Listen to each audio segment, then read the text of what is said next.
Open the Actions panel, start a new one, give it a name, and hit record. From that moment on, Photoshop remembers everything you do.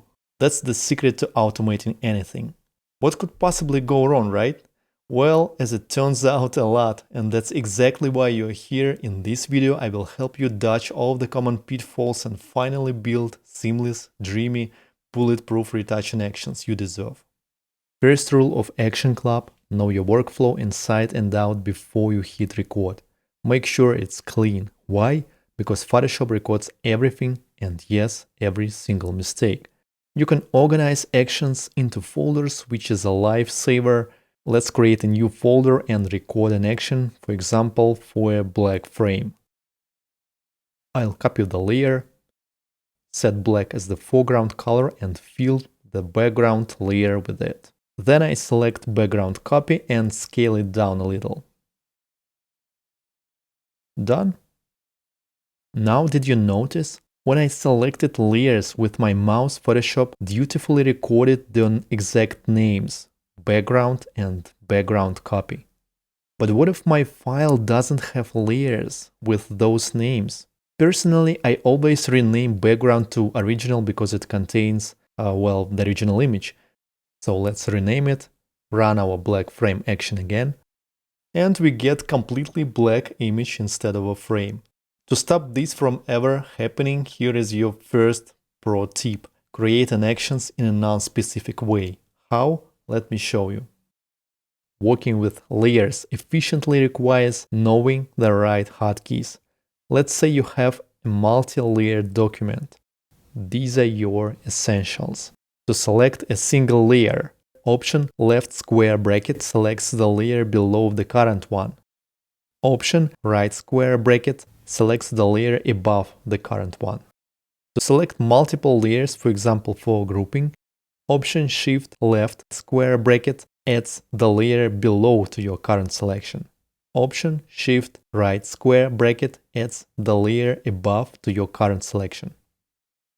To reorder layers, Command left square bracket moves the selected layer down one step.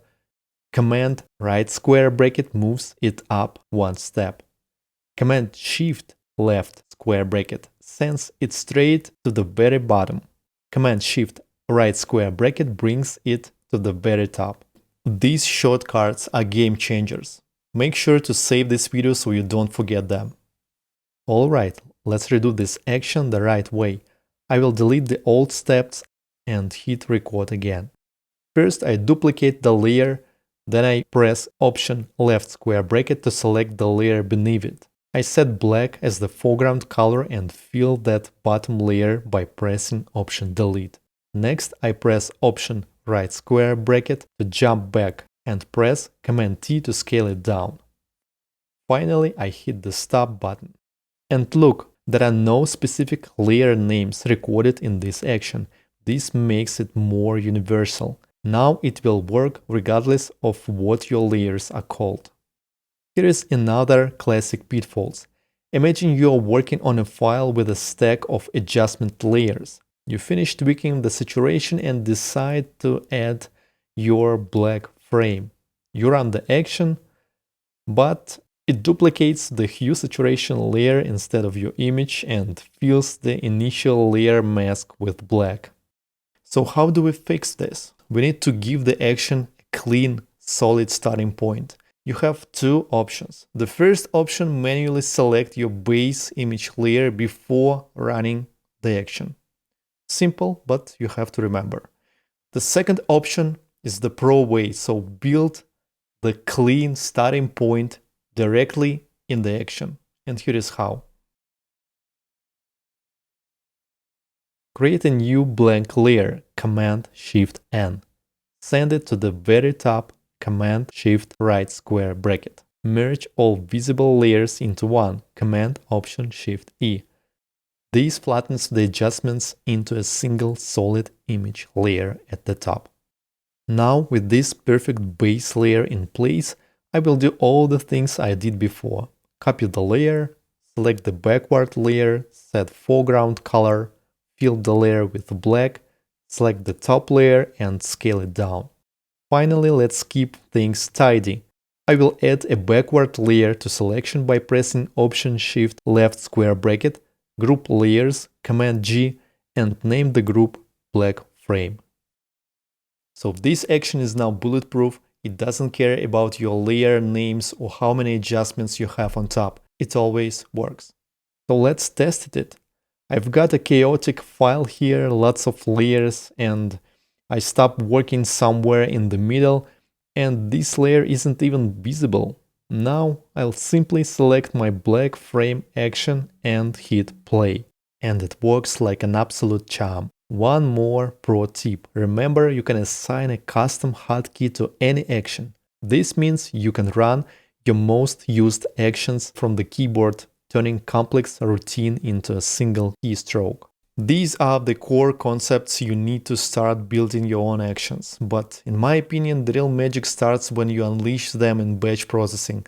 This is where Photoshop automation truly begins to sing. So let's level up. Let's create a powerhouse action that will run AI retouching plugins, save the high-resolution master file, and automatically generate a ready-to-publish web copy at a smaller size. This is how you reclaim hours of your life. Let's build it.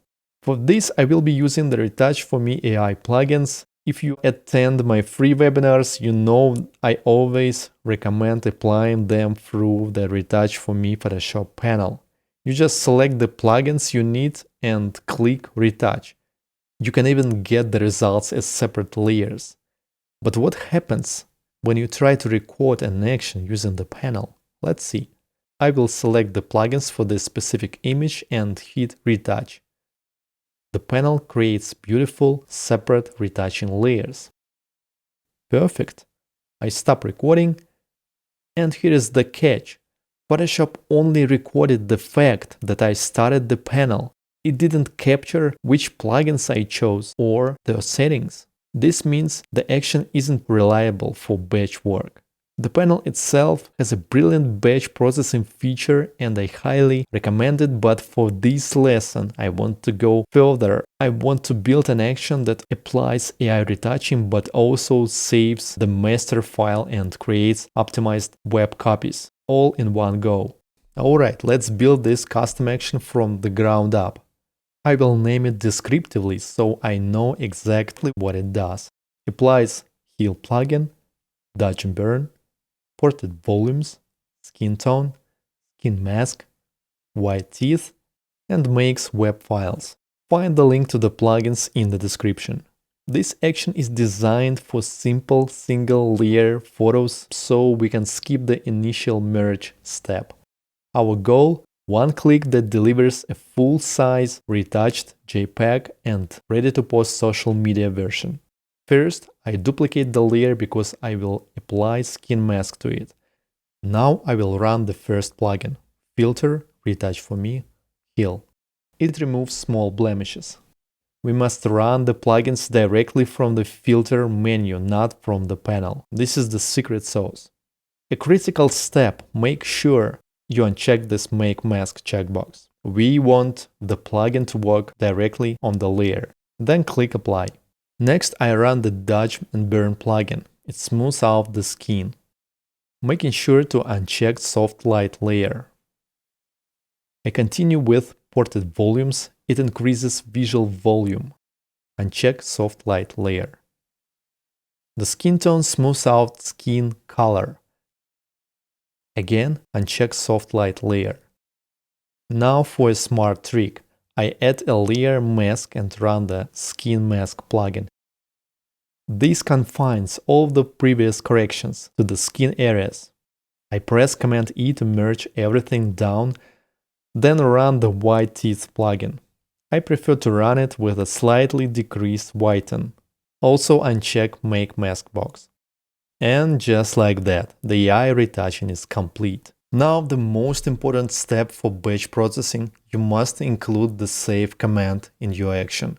If you don't, Photoshop will interrupt the batch for every single file to ask where and how to save it.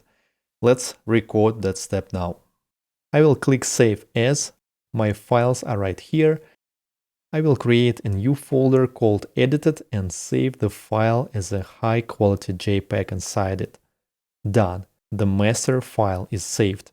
Now let's create the social media copy. I need to scale the image down so its longest edge is 1920 pixels.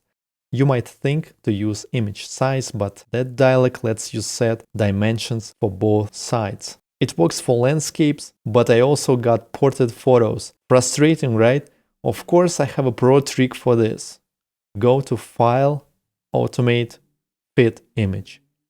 Here you set both the width and height to your target size, 1920 pixels. This command smartly resizes the image to fit within that box, preserving the longest edge of 1920 perfectly for any orientation. I will apply a quick sharpen now. Finally, I will use Export, Save for Web to create the final web-optimized file, saving it to a separate web files folder. And that's it, the action is fully recorded. From a single photo with one click, we now have an AI-retouched master file with a perfectly sized web copy. That's the power of automation. An important note, the Heal plugin can remove skin moles. In my batch, I have 2 portraits with visible moles. If you need to approve or skip mole removal for each person during batch processing, here is your safety switch. In the Actions panel, click the small square box next to the Heal step in your Actions list. This enables the pause for user input toggle. I call it moles check. Now, every time the batch runs, Photoshop will stop right at the Heal plugin, open its dialog window and wait for you. You can review the skin and check areas if needed, and then click Apply to continue the automated workflow. Alright, time to put this powerhouse action to work. Go to File, Automate, Batch. You need to select 3 things. Action, choose your new AI retouch action. Source, click Choose and pick the folder with your photos. And destination, click Choose and select your edited folder.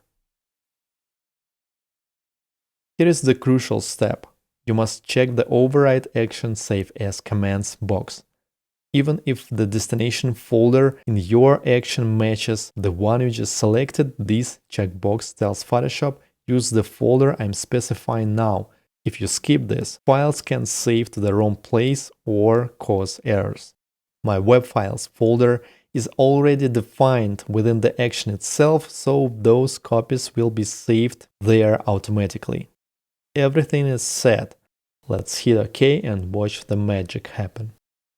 Let's check the moles on the first file. Everything looks good, so I'll click Apply. Photoshop will now run the rest of the plugins automatically.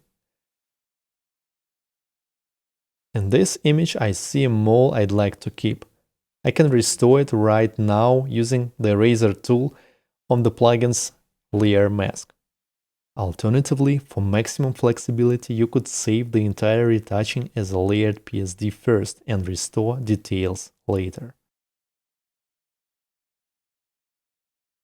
Everything's fine on this one. Now the last image has quite a few moles and freckles. Let me decrease the Heal plugin's sensitivity first to preserve some of the natural freckles. And now I will carefully restore the prominent moles.